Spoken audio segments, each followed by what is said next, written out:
The fact that this is India's moment has been said for years now.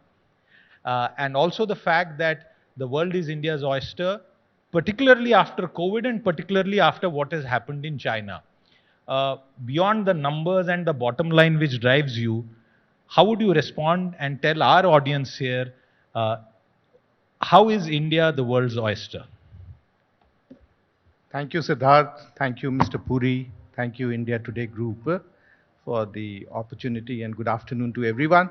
I come from one of the oldest companies. We are just 108 years old, but we are very young in heart in terms of what we want to do and how India can play a important role in the change, especially in terms of sustainability, clean energy, and I come from that field. But Siddharth, you rightly mentioned that post-COVID and post the geopolitical situation which is there, this is India's decade, this is India's possibly the century also, with a huge population, 1.4 billion. I think we have a great workforce over here.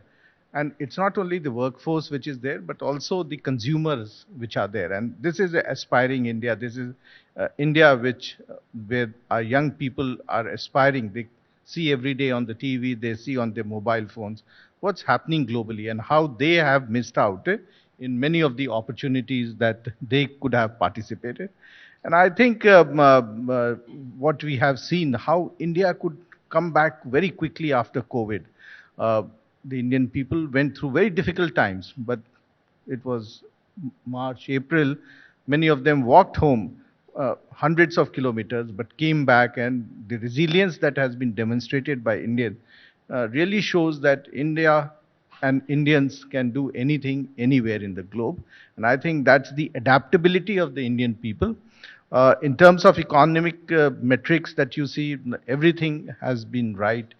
India continues to be the highest growing in terms of GDP.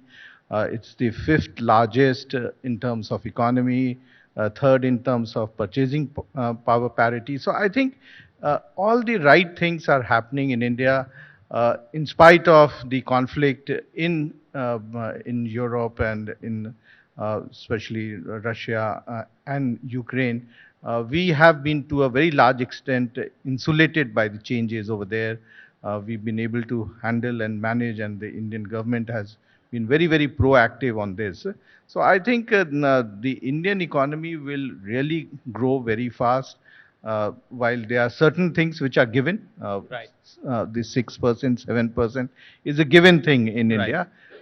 The aspiration is how do we make it in double digit, and I expect that with the type of changes that is happening in the economy and the opportunity, and India leading globally in the G20, we will definitely get into the double digit sooner than later.